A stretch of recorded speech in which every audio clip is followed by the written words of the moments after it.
Salam alaikum, bonsoir Azoul Flaouen, marhaba bikoum sur le Maghrébien. Ce soir, nous allons revenir aux relations algéro-maliennes, aux déclarations de Lavrov, il y a 2 jours dans une conférence de presse à Moscou. Et bien sûr, le Mali, cette épine dans la gorge de la diplomatie algérienne, j'allais dire. Le gouvernement malien n'aura aucune occasion pour adresser à l'Algérie une pluie de reproches et d'accusations.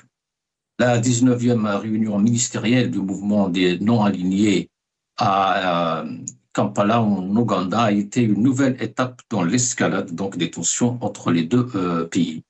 Entre l'Algérie et le Mali, le ministre malien des Affaires étrangères, Diop, a profité de cette occasion pour renouveler les accusations de conflit contre l'Algérie et pour s'en plaindre auprès de la communauté internationale. Diop accuse l'Algérie d'activités hostiles envers le Mali et de soutenir l'Algérie, donc les groupes qui qualifient de terroristes. Voilà, nous allons donc parler de ça. Ces accusations maliennes ne sont pas donc dans leur premier épisode, j'allais dire. La tension a été aggravée par une déclaration du ministre russe aussi des Affaires étrangères qui a attribué ces tensions à la délimitation des frontières laissées par la colonisation française. Les propos du ministre russe n'ont pas reçu de réaction officielle algérienne jusqu'à maintenant, du moins, mais ont suscité une vague de réponses sur les réseaux sociaux algériens, bien sûr. Des analystes aussi activistes politiques sur les réseaux sociaux ont estimé que les déclarations du chef de la diplomatie russe sont très graves à l'encontre de l'Algérie et touche surtout l'intégrité territoriale de l'Algérie. Nous allons poser quelques questions à nos invités ce soir. Avec moi, Lies Djibaili, militant politique. Lies Djibaili, bonsoir. Bonsoir Hossein, merci pour l'invitation. Teksaha, merci. Et puis, je salue toute l'équipe El Maghrebia et votre invité et ceux qui nous suivent. Merci. Merci à Teksaha. Avec nous aussi, Mohamed Amziane Rahmoun, analyste politique universitaire. Bonsoir, Mohamed Amziane. Bonsoir, Hussein. Bonsoir, Lies. Bonsoir, chers téléspectateurs. Merci pour l'invitation. Merci à Teksaha, Mohamed Amziane, marhaba bikoum. Lies Djibaili. Alors, avant peut-être de rentrer dans le fond du sujet, cette relation donc algéro-malienne qui n'est pas vraiment stable depuis quelques mois. Enfin, Alger parle de putschistes, parle de Torma al-Askaria, donc d'une junte militaire qui est contre les intérêts de son peuple, d'ailleurs. C'est ce que dit Attaf. Au fait, le problème, Houssine, il remonte depuis que le président Tebboune avait reçu le imam Dicko. Vous savez, quand vous êtes mandaté, ou vous êtes, c'est-à-dire médiateur pour réconcilier le nord du Mali et le sud, le nord, c'est-à-dire le côté Azawad, et puis le sud, c'est le restant du pays malien. Donc, quand vous êtes médiateur et que vous militez pour la réconciliation et l'unité du Mali, parce que tout pays ne veut pas que sa souveraineté soit touchée, soit entachée. Tout pays. C'est-à-dire l'unité d'un pays est une ligne rouge. Quand vous recevez Tebboune, il a reçu quoi? L'imam Dicko, c'est un ennemi juré, déclaré de la junte militaire et notamment celui qui gère le Mali, Goïta. C'est là où ça a commencé un petit peu à partir en vrille. Donc c'est l'erreur. C'est une erreur diplomatique, c'est une erreur politique qui émane de l'Algérie. À partir de cet événement, le Mali, qu'on le veuille ou d'accord, qu'on soit d'accord ou pas, en dehors du peuple malien frère, c'est-à-dire que la junte militaire est une junte militaire qui est arrivée au pouvoir et qui n'est pas et qui a toujours voulu promis des élections démocratiques, on les voit pas venir. Et quand vous avez en face un régime aussi autoritaire qui ne sait pas répondre, dont la diplomatie, elle est gérée d'une manière maladroite et mal calibrée et mal calculée, il y a ce qu'on appelle cette collision, cette onde sismique qui s'est produite entre le Mali et l'Algérie. Du jamais vu depuis l'histoire de nos deux pays. Il faut distinguer le pays malien, le peuple malien et le peuple algérien, ce sont des pays frères. Nous partageons tant d'histoire et tant de culture, et tant, c'est-à-dire notre relation, elle puise dans l'ancestralité de notre culture. Donc, quasiment la profondeur stratégique de l'Algérie, c'est le Mali. C'est très, très important. Le régime, en tout cas le pouvoir algérien, n'a pas su calibrer face à un régime aussi militaire, non démocratique, qui est instrumentalisé, qui devient l'objet de manipulation d'entités étrangères.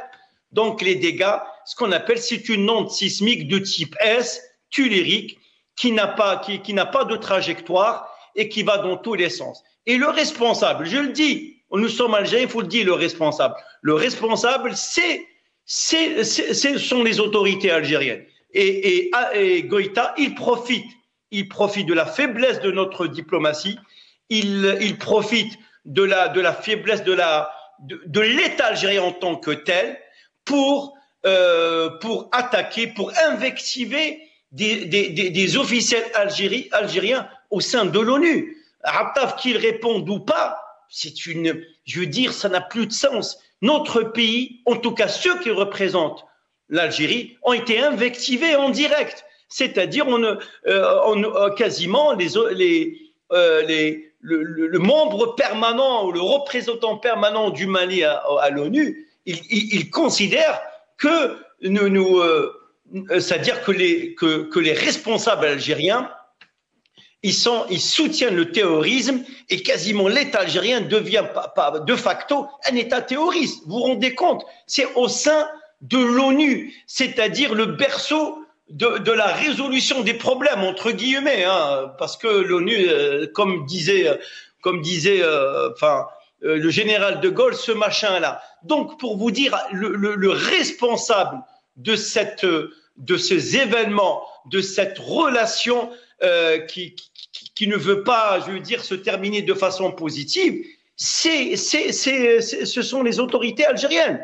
Depuis la rupture unilatérale des accords d'Alger qui ont été conçus, soutenus par l'Armamara, la suite, nous voyons que tout a été disloqué et que notre diplomatie n'est pas respectée et que même notre pays n'est pas respecté. C'est-à-dire que vous pouvez avoir des différends avec un pays, mais pour invectiver et pour insulter et pour dénigrer des autorités au sein de l'ONU, ça c'est vraiment, c'est osé. Et la faiblesse, parce que notre pays montre des faiblesses flagrantes, et je ne comprends pas ce qui se passe en Algérie aussi.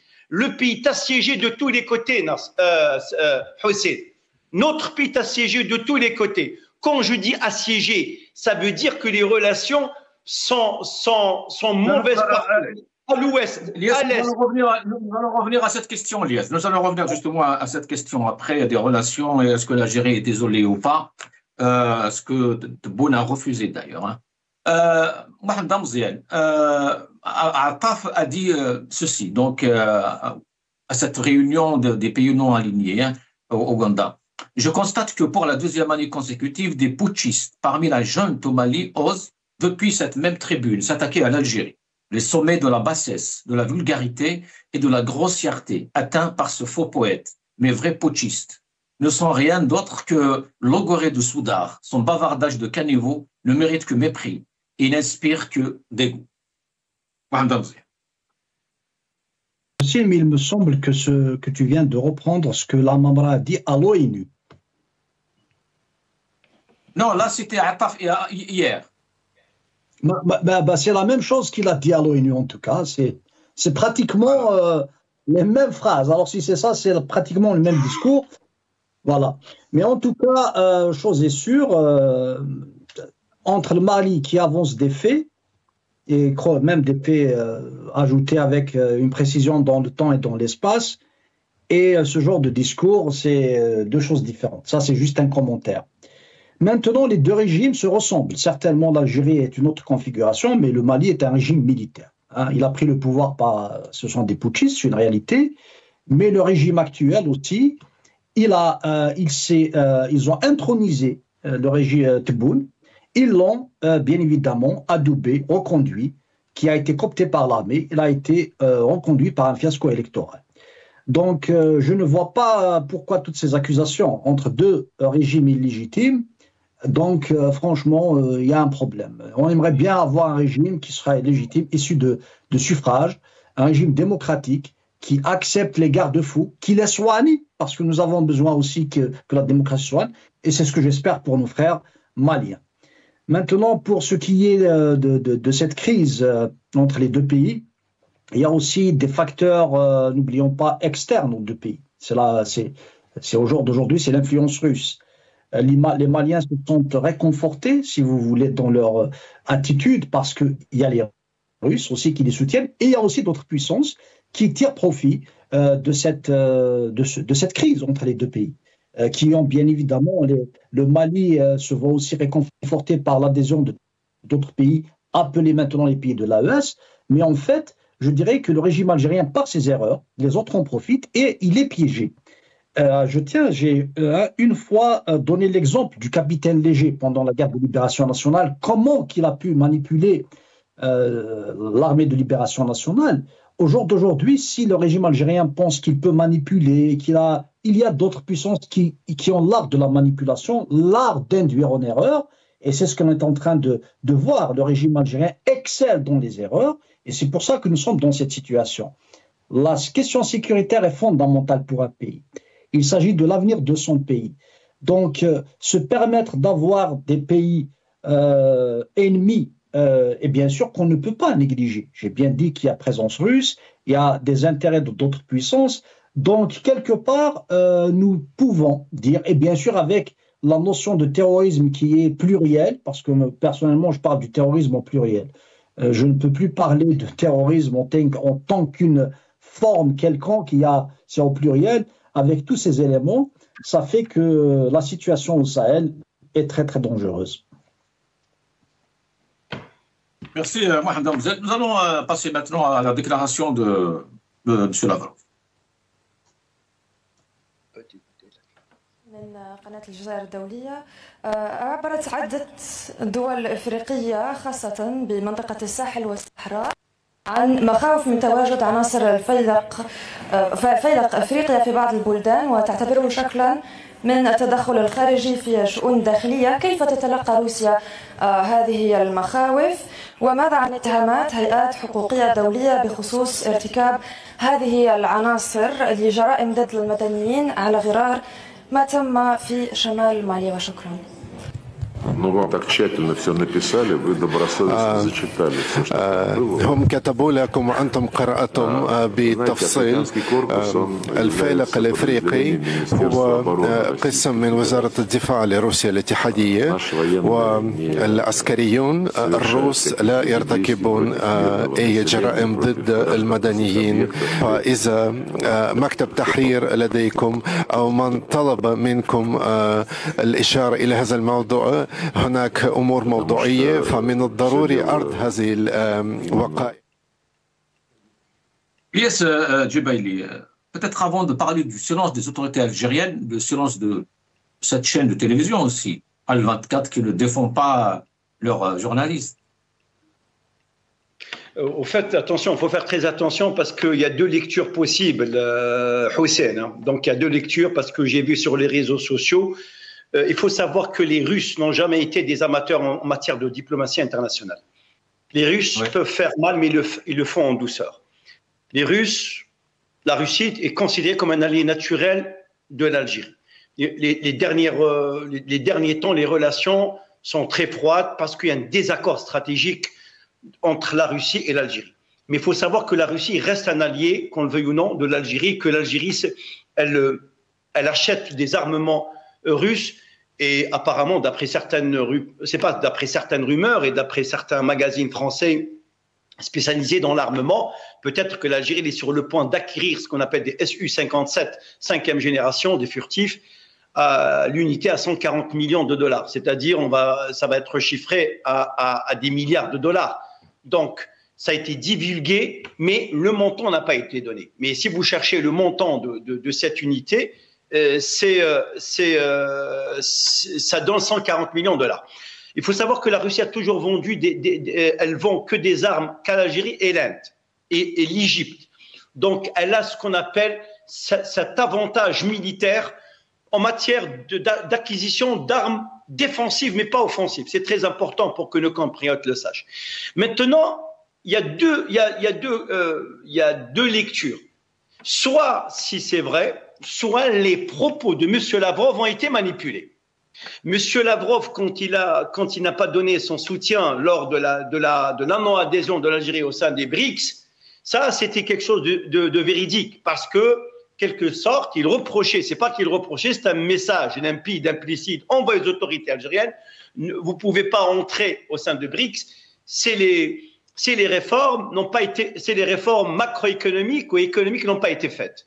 Donc, entre deux clients, entre l'Iran et l'Algérie, le choix s'est porté naturellement sur l'Iran, parce que l'Iran, il faut dire, il fournit les drones à la Russie et ça reste dans son influence géostratégique. C'est-à-dire, c'est un allié. L'Algérie est un allié.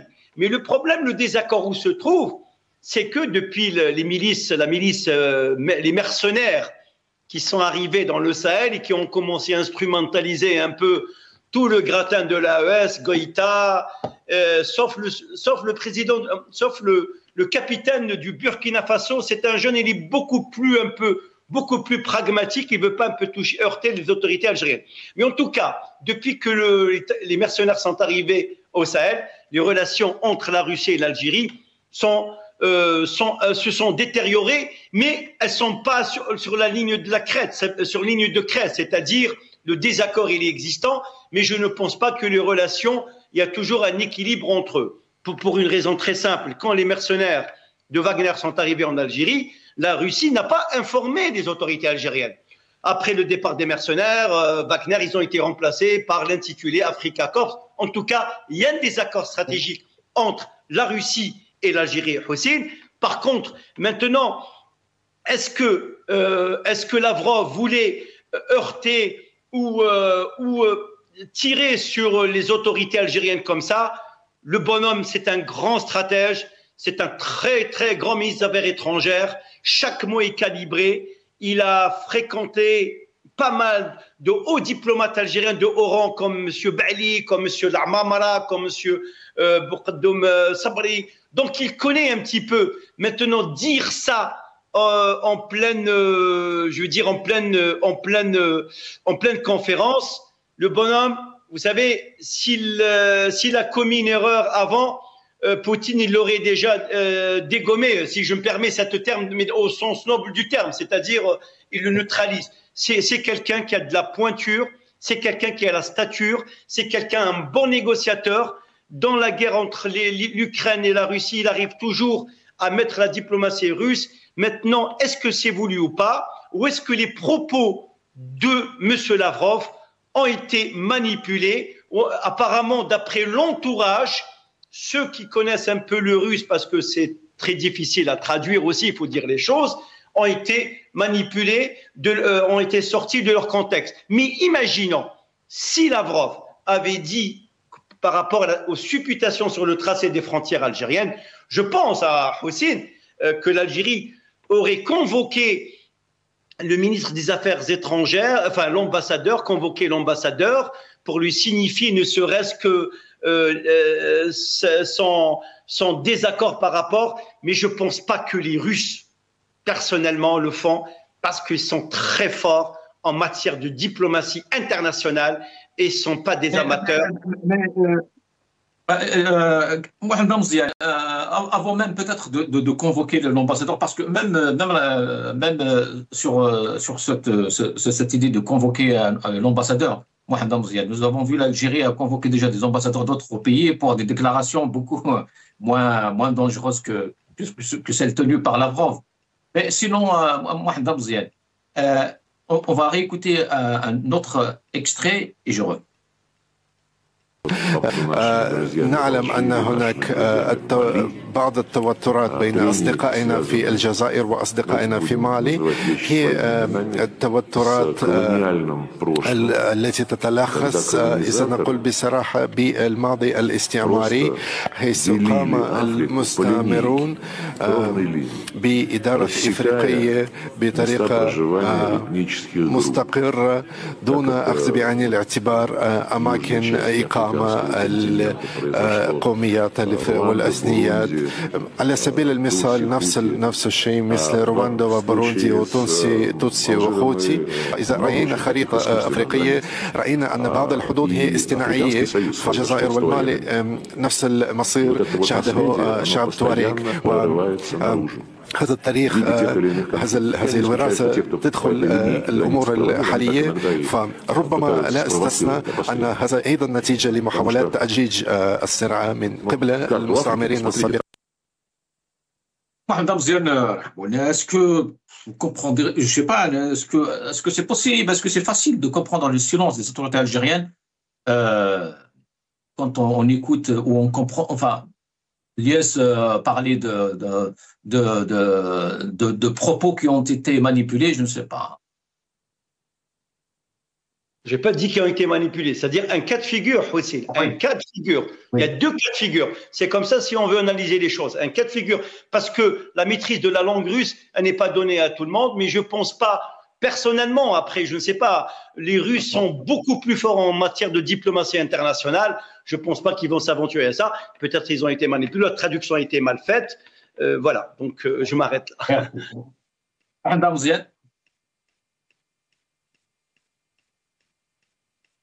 Franchement, parce qu'il y a beaucoup d'interprètes quand même. C'est un travail d'interprétariat. Donc, est-ce que si c'est les propos qui sont manipulés, je ne pense pas que les Russes vont laisser faire. Donc, ils vont réagir maintenant avec. Maintenant, on va essayer de rester au fait pour éviter. Premièrement, une journaliste a posé une question mal placée. D'après le ministre des Affaires étrangères, donc Lavrov, il lui dit qu'on vous a tout simplement, vous lisez ce qu'on vous a donné de dire. Qui a donné? Maintenant, on va voir l'évolution aussi, parce que vous savez, les gens aiment beaucoup jouer sur ça. Peut-être qu'elle est manipulée, la journaliste, qui sait. Mais on va se tenir aux faits. La réponse de Lavrov, premièrement, elle devait faire réagir notre diplomatie. Parce que si c'était les Émiratis ou un autre pays qui a fait des propos pareils, ils auraient réagi rapidement. Alors que les propos de Lavrov en eux-mêmes sont graves. Pourquoi ils sont graves? Et là, je tiens à profiter pour signaler un fait. Lavrov doit, avec tout, parce que nous respectons beaucoup la Russie, il y a eu des sacrifices énormes contre le nazisme et le fascisme, des dizaines de millions, qui sont morts, au même titre que les dizaines et dizaines de millions qui sont morts un peu partout sur la planète contre le nazisme et le fascisme. Mais nous avons aussi nos martyrs qui sont libérés. Nous sommes libérés d'un colonialisme, d'un impérialisme. Mais il ne faut pas qu'il oublie aussi que si on va revenir aux frontières, Saint-Pétersbourg aussi n'est pas russe, elle est suédoise. Si on va revenir aux frontières, il faut qu'il se rappelle aussi qu'à un moment donné, il y a l'opération Volodomor qui ont tué des Ukrainiens par la famine à l'époque de Staline. Si on va revenir aux frontières, ce même Staline a été réhabilité par Poutine dans les manuels scolaires.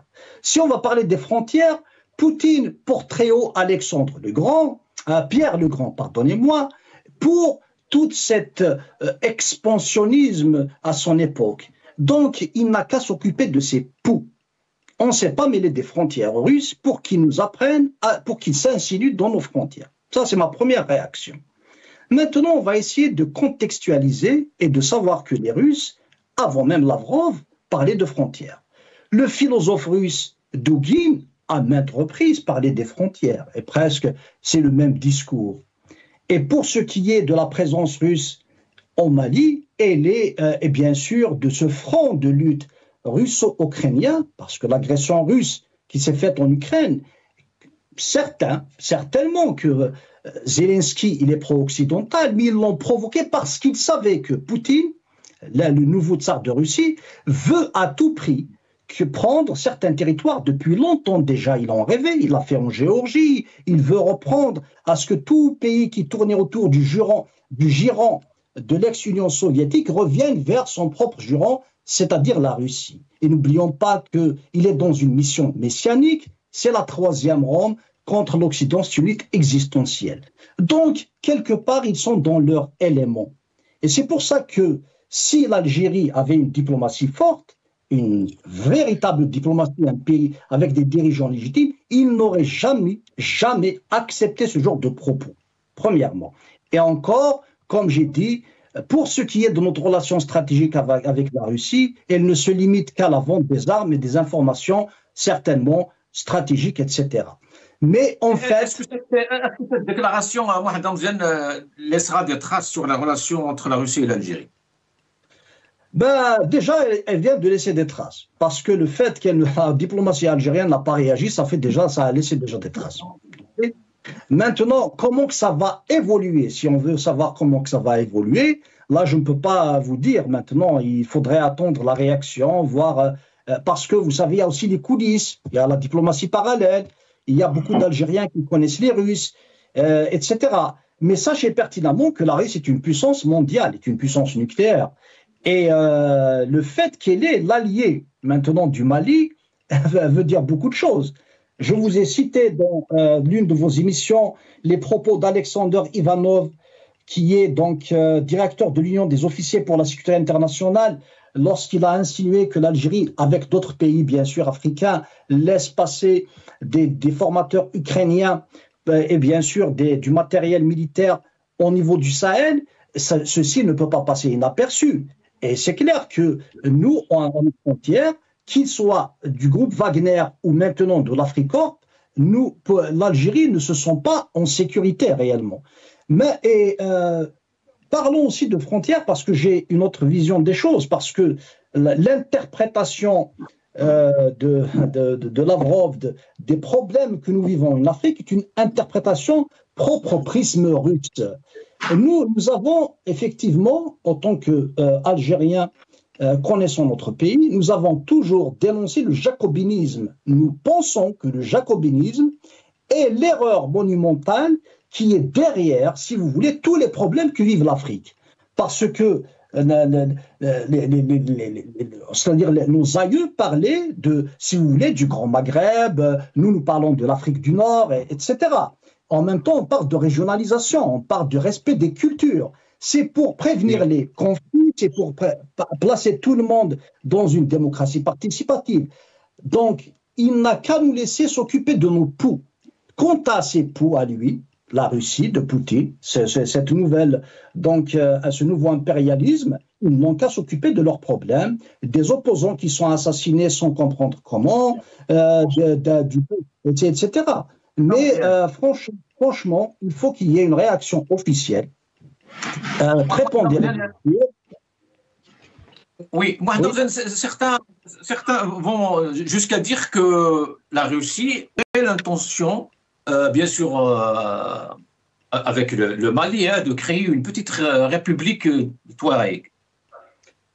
Vous savez, tous les scénarios sont, tous les calculs et les scénarios peuvent en réalité être imaginés. Hein. C'est-à-dire, est-ce que une république Touareg? Non, c'est pas possible, parce que le Mali ne veut pas d'une république Touareg justement. C'est pas possible. Ça, c'est un scénario impossible. Comprenons-le. Au contraire, les Maliens veulent une souveraineté sur un territoire, la partie nord du Mali qui est sud de l'Algérie, ils la veulent, c'est-à-dire c'est à eux tout simplement de la gérer, etc.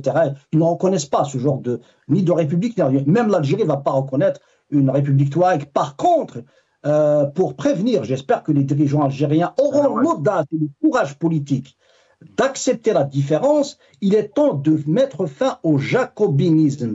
Tous les problèmes africains sont liés justement à cet État centralisant et centraliste. C'est pour ça que je suis complètement différent de la... Et encore, les Russes, c'est des républiques, c'est un système fédéral. Ils préviennent, ils veulent prévenir les luttes. C'est un pays multilingue, plusieurs langues. Donc il y a plusieurs langues parlées en Russie, etc. L'Algérie, pour qu'elle puisse justement éviter les conflits et bien sûr être porteur d'un message de paix. Il faudra qu'il adopte la différence et l'inclusion. C'est comme ça qu'il faut interpréter les phénomènes, non comme, bien sûr, Lavrov, qui a tout simplement, je dirais, divagué encore. Quand il a parlé des BRICS, il a parlé effectivement de l'Algérie n'a pas de poids politique de poids sur aussi la scène internationale, mais il a fait un lapsus. Il citait les pays qui ont été intégrés, il a cité l'Algérie, il a dit pardon l'Égypte. Et bien sûr, moi qui ne crois pas à ce genre de lapsus, je pense que c'est un message politique. Donc, c'est tout ça qui fait que l'Algérie doit revoir complètement sa carte et on doit avoir un régime fort, un régime qui respecte la différence, un régime qui est pour la transition. Nous avons, depuis combien d'années maintenant, depuis l'indépendance, nous avons expérimenté ce qu'on appelle le régime militaire, avec toutes ses couleurs. Maintenant, il se dote d'une couleur de l'extrême droite. Il n'y a pas une réelle, c'est-à-dire une stabilité. Il est tout de à une politique. C'est à ce prix. N'oublions pas que nous faisons partie de l'Afrique du Nord. Nous avons nos cultures qui sont différentes de l'orthodoxie russe, qui sont différentes du monde chrétien. Nous avons notre propre identité, nos propres couleurs, etc. Nous pouvons construire dans cette différence et ce n'est pas à Lavrov de nous donner des leçons. Merci, Mohamed Abzian. Lies Djubaidi, quel type de diplomatie peut-être doit avoir l'Algérie face à cette présence invasive de la Russie au Sahel? Je pense tout d'abord il faut faire très attention. Il faut faire très attention parce que c'est une tournure technique, parce que c'est un problème technique qui a basculé vers une tournure politique. Je pense que la déclaration de Lavrov aussi s'explique par le fait que le drone malien qui est abattu se trouvait à la limite des deux frontières algéro-maliennes. C'est-à-dire l'Algérie estime que le drone malien avait violé l'espace aérien algérien, ce que conteste bien sûr le Mali.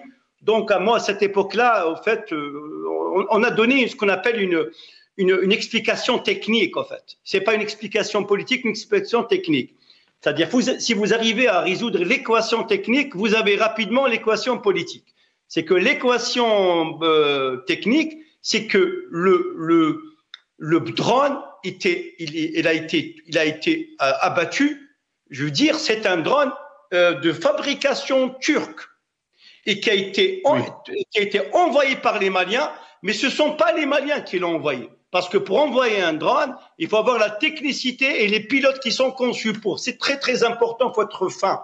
Donc c'est la raison pour laquelle que le drone était tombé. Je veux dire, il a violé l'espace algérien. À partir du moment où un drone qui viole votre espace, c'est normal, les batteries de défense réagissent dans n'importe quel pays au monde. Je pense qu'il voulait donner, à mon avis, il voulait donner une explication technique. Je pense qu'elle a pris une tournure politique et attention, il faut faire très attention parce que nous sommes tellement isolés de tous les côtés, nous sommes ostracisés aussi par les pays occidentaux, nous sommes quasiment isolés sur le plan international. Il nous reste qu'un seul allié. Il faut dire les choses, les États-Unis ne seront jamais notre allié naturel parce que l'allié naturel des États-Unis et le Congrès, ça reste le Maroc, qu'on le veuille ou non, c'est comme ça, ça a été décidé depuis que Ben Bella il a fait son passage, au lieu qu'il rentre à Alger, il a fait un passage à Cuba vers la Havane. Et du coup, les Américains ont compris que l'idéologie algérienne, elle va prendre une idéologie soviétique, communiste, peu importe. Ça, c'est un choix politique, idéologique. Je suis pas pour parce que voilà, il fallait qu'on reste, je veux dire, des noms alignés, mais nous n'avons jamais respecté de noms alignés. Peu importe, on va pas revenir le cours de l'histoire. Il nous reste qu'un seul allié, c'est la Russie. C'est la Russie qui nous vend les armes parce que quasiment il y a un embargo, personne ne va nous vendre les armes et nous sommes incapables de produire nos armes malgré 25 milliards de dollars d'équipement de budget. Il y a que 6 milliards qui sont réservés que pour l'armement à vocation défensive. Il faut faire très attention. Donc, imaginons que l'Algérie va se prendre aussi la tête avec la Russie, malgré que la Russie de Poutine, elle est impérialiste, elle est expansionniste, elle va dans tous les sens, elle a violé aussi quand même le territoire ukrainien. Mais tout le monde le sait que le matériel algérien, qui de conception, de fabrication russe, ceux qui sont excellents, qui excellent dans la maintenance, ce sont les Ukrainiens depuis la nuit des temps. Les Ukrainiens et les Serbes, on ne va pas revenir le cours de l'histoire. Les Russes ne font pas de la maintenance. C'est les Ukrainiens qui font de la maintenance. Je pense que l'Algérie doit faire très, très, très attention. Je pense, à mon avis, il ne faut pas s'enliser dans l'orthodoxie. Chaque pays a ses... La Russie, c'est un grand pays. C'est un pays aussi... c'est un grand pays qui permet aussi de faire ce qu'on appelle le pivot équilibre par rapport aux États-Unis. Maintenant aussi, moi, je suis pas d'accord parce qu'il a violé l'intégrité territoriale de l'Ukraine. Si l'Algérie si le désaccord stratégique se creuse davantage, il va isoler l'Algérie. Vous vous rendez compte? Nous allons nous isoler. Nous savons que les Russes cherchent. Ils ont remplacé les Français dans le Sahel. Ils cherchent non seulement, ils ont eu la même mise sur Goïta. Goïta, il a oublié complètement l'allié algérien. Pour lui, les Russes le protègent. Maintenant, qu'est-ce qu'on va faire? On est faible diplomatiquement. Justement, est-ce qu'on peut dire, est-ce qu'aujourd'hui, on peut dire que l'Algérie a une stratégie, une vision, un cap par rapport à cette crise au Sahel? Il faut rappeler aussi que le Africa Corp, ils sont présents même au Burkina Faso. Donc, il faut parler de la Russie au Sahel. Oui, mais l'Algérie, elle est dans un cafouillage total, Houssine. Elle mène une vision politique, diplomatie internationale je veux dire, elle navigue à l'aveugle. On n'a rien. Nous sommes isolés partout. Même les Russes savent que nous sommes faibles. Ils profitent de notre faiblesse. Malgré cet allié naturel, ils profitent de notre faiblesse. Je ne pense pas que les Russes vont nous faire mal. Je pense, mais il ne faut jamais faire confiance aux Russes. Il faut le savoir. Il faut le garder comme allié. Les Russes ne sont pas des alliés pour les Maliens. C'est un partenaire. Ils vont les utiliser pour un certain temps. Ils savent que l'Algérie, qu'on le veuille ou non, elle a une puissance militaire, elle a une histoire révolutionnaire. Est-ce qu'on est vraiment des alliés ou juste l'Algérie est un client comme tous les autres clients dans le secteur de l'armement? Ah, très bonne question, Hossein. C'est vrai. Au fait, nous sommes un client, un client, mais maintenant il faut se poser la question et ta question elle mérite d'être aussi réfléchie. Est-ce qu'il y a une alliance naturelle, saine entre les Russes et entre la Russie et l'Algérie? Moi, je pense pas, pour une raison très simple, parce que il y a une reconfiguration des intérêts de chaque nation. La Russie veut trouver d'autres partenaires, d'autres alliés. Elle garde l'Algérie de côté parce que c'est son allié, on va dire, je ne sais pas si on peut se permettre naturel. En tout cas, c'est son allié historique. C'est le premier acheteur, fournisseur, c'est le premier acheteur d'armes jusqu'à, je veux dire, sur tous les plans. Maintenant, il y a un désaccord stratégique. Comment l'Algérie maintenant, c'est à l'Algérie de réfléchir. C'est à M. Attaf de réfléchir. C'est de ne pas répondre et dire à ceci, à cela. Maintenant, c'est à eux de trouver la solution. Comment reconfigurer la carte? Parce que la carte internationale a complètement changé. Quel est notre allié maintenant? Nous n'avons plus d'alliés. Récemment, nos alliés sont faibles. Les Chinois, c'est pas un allié. C'est un partenaire historique qui s'est converti en partenaire commercial, ça s'arrête là. L'Inde, qui était notre allié durant la guerre de révolution, le truc de Bandung, Nehru, c'est-à-dire Nehru, le grand fondateur de l'Inde, qui a toujours milité pour que l'Algérie soit indépendante. Elle est où nos relations avec l'Inde? Nous avons plus de relations avec l'Inde. Apparemment, même l'Inde, elle a mis un veto pour que l'Algérie ne soit pas adhérente au sein des BRICS. La Chine, c'est un partenaire commercial, mais même sur le plan commercial, ne nous fait pas confiance. La création des banques se fait au Maroc. Alors, qu'est-ce qu'il nous reste? La France, nous avons des relations complètement catastrophiques. Il faut espérer que Laurent Nunez essaye un petit peu de recoudre. Alors, qu'est-ce qu'il nous reste? Donc, c'est la diplomatie interne de l'Algérie qui doit être revue et reconfigurée de nouveau. Merci, Liès. Restez avec nous, Liès. Restez avec nous, Lias. Nous allons écouter Tebboune Journée. Les choses sont bien reprises. Moi, je suis très content على بالناس النساء والرجال اللي فاتوا في الاتحاد الافريقي وفي بعض السفارات، وان شاء الله نكونوا من حسن الى احسن. المهم دبلوماسيه الجزائريه هما راه الناس تتكلم عليها، مش حنا نتكلموا على انفسنا. عاودت استرجعت الرونق تاعها واسترجعت Abdelmajid Tebboune nous dit que la diplomatie algérienne va très bien, mais Lies, à l'instant, il dit que nous n'avons plus d'alliés sur la scène internationale. Sur le plan nord-africain, oui, nous sommes isolés, on ne peut pas dire le contraire, et c'est pour ça, comme j'ai dit tout à l'heure, que des puissances profitent de nos faiblesses et même ils nous manipulent, c'est-à-dire ils connaissent la fébrilité, ils connaissent... Parce que quand j'ai dit que le régime algérien pense qu'il manipule, etc., il y a des gens qui maîtrisent la manipulation meilleure que le régime algérien. N'oublions pas que Pavlov est russe. Donc, les interactions, l'étude des fonctions cognitives, comment les manipuler, comment induire en erreur, etc. Et bien sûr, du côté français, et bien sûr des ultras, parce que nous avons des ultras nationalistes marocains et bien sûr un lobby pro-Israël au Maroc aussi qui essaie de piéger l'Algérie. Maintenant, pour ce qui est de la diplomatie algérienne, elle a reculé. On ne peut pas dire le contraire, le résultat, on le voit. Même la fiction des pays non alignés est une fiction. Sur le plan réel, est-ce qu'il y a des échanges commerciaux? Est-ce qu'il y a des échanges universitaires? Est-ce qu'il y a des échanges militaires? Non. Donc, il faudrait comprendre le monde tel qu'il est. Le monde s'est accéléré.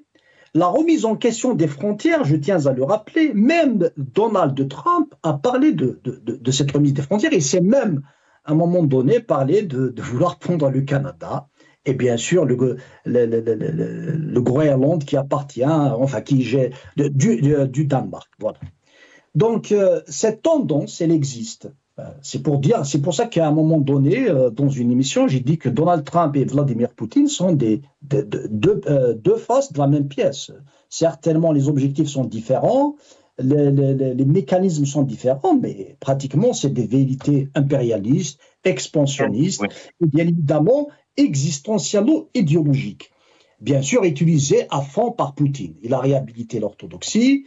J'ai Bardiev même, quand il a essayé d'expliquer cette tendance russe pendant l'ère soviétique, il a dit que même le communisme a été vu sous le prisme de l'orthodoxie. Donc, revenons à l'Algérie. Dans cette situation bouillonnante, où tout le monde veut profiter, où il y a des enjeux stratégiques tels que les terres rares, tels que prendre pied, bien sûr les ports, etc. La Russie, n'oublions pas qu'elle a pris un port ou des ports, je ne sais pas, je ne suis pas exact, en Syrie, en Libye. C'est toute cette transformation, et bien sûr, il n'y a pas que la Russie, que l'Algérie n'arrive pas à suivre.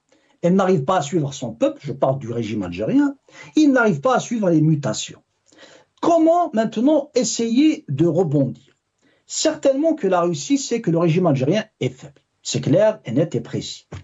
Et ceci est à son avantage. Comment est-ce qu'on peut rebondir? Moi, je dis qu'il n'y a pas, malheureusement, plusieurs fois on a appelé, et il n'y a pas que moi, l'IS et beaucoup d'autres, ont toujours appelé à la sagesse et à revenir en arrière. Première chose, il faut qu'il y ait une confiance renouvelée entre les Algériens et le régime, chose qui est très difficile, voire impossible. Donc, quelle est la solution? Il faut passer à une autre étape. Parce que s'il y avait eu au moins minimum la libération des détenus, si on ne voit pas, il y a eu des emprisonnements comme ça, injustes. Et bien évidemment, s'il n'y avait pas toutes ces mesures antinationalistes telles que pratiquement le projet des mines. C'est pour ça que même je dirais est-ce que c'est pas trop tard pour ce régime? Donc la solution, pour ma part, je vois, c'est de passage à un autre régime, à une autre élite politique qui pourrait effectivement conduire l'Algérie autrement. Parce que toutes ces erreurs, écoutez, quand il y a des erreurs, il y a certaines erreurs qui sont difficiles à récupérer. Et ce que vient de faire le ministre des Affaires étrangères, Lavrov, comme je l'ai dit tout à l'heure, mérite une réaction officielle minimum. Et comme notre régime est faible, le régime algérien est faible, il s'est tué. Parce que si c'était les Émiratis, ils vont bonder le torse, ils vont crier, etc., etc. Et on ne sait pas maintenant comment que les choses vont évoluer. Ça ne veut pas dire qu'il y a le feu dans la demeure, ouais, voilà. Mais les jours à venir, certainement, on va voir aussi les réactions. La pauvre journaliste, est-ce qu'ils vont la sacrifier ou pas? Écoutez, n'est-ce pas? Donc, on va voir, on va attendre. Mais ce qui est sûr et certain, tout le monde n'est pas dupe. Ce qui se passe au Sahel est quelque chose de très dangereux. Les erreurs commises, y compris l'affaire du drone, d'ailleurs, pratiquement tous ceux des opposants ont été vite à comprendre et à réagir d'une manière rationnelle. Et là, la situation est chaotique. Et de ce genre de situation, c'est tout l'avenir d'une nation qui en dépend. Voilà. Merci, Mohamed Amziane. Lies Jubaili, une dernière réaction. Oui, je suis d'accord avec. Maintenant, en fait, je suis d'accord avec ce qu'il vient de dire Amziane. C'est le problème de l'Algérie. C'est plus la politique étrangère du maestro Mohamed Ben Yahya, Allah yarhamou, qui était la diplomatie qui a permis de libérer les secondes détenus américains détenus dans l'ambassade US à Téhéran, et la diplomatie algérienne aussi, qui a permis, en tout cas, qui a failli régler le désaccord entre l'Iran et l'Irak. Pour une raison très simple, Hussein aussi. Et c'est une analyse, au fait, c'est des questions qui relèvent aussi de l'histoire. Parce que la diplomatie, l'ancienne diplomatie algérienne, elle est issue de la révolution de 54. C'est-à-dire de Karim Belkacem, de Mohamed Siddiq Ben Yahya, de Bouteflika. Il faut savoir tous ces stratèges, malgré qu'ils n'ont pas fait des écoles nationales d'administration, mais ils ont été biberonnés à la grande diplomatie internationale.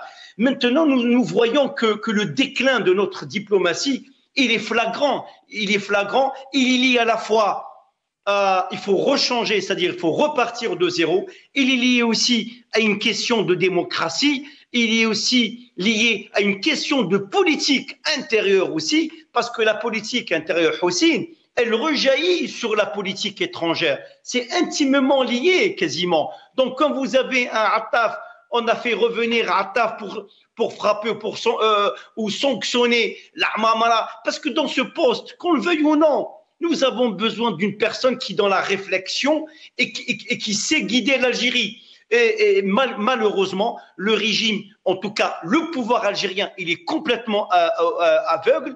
Je ne sais pas, M. Tebboune, quand il dit sur le plan africain, mais je suis désolé, Houssine, sur le plan africain, nous ne pesons plus rien. Même, est-ce que vous savez que même il y avait le passage d'un grand ministre sud-africain sur sa tournée internationale, il fallait qu'il visite Alger et Lagos.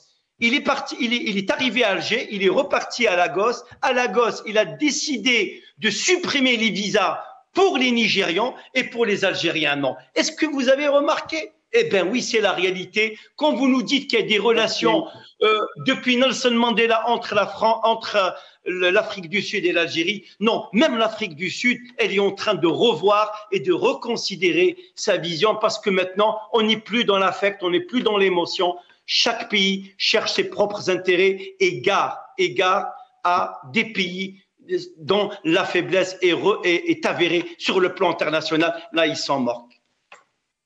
Merci Lies Jubaili. Mohamed Amziane, un dernier mot. J'espère qu'on va rebondir, c'est tout. Parce que la situation n'est pas reluisante. La dernière fois, on a fait une émission sur le budget, par exemple, de la présidence. Et quand on voit tout ce genre de crise, etc., toute cette situation demande vraiment de quel droit une présidence va prendre tant d'argent, alors que la situation en elle-même, elle est chaotique. Et franchement, on espère, il nous reste que l'espoir d'ailleurs, c'est pour ça qu'on continue à parler, que les choses vont aller mieux, c'est tout. Merci Mohamed Mzian, رحبوني يعطيك الصحة. Merci Elias Dubaili. Merci à vous toutes et tous. قمة ديال هنا. À demain.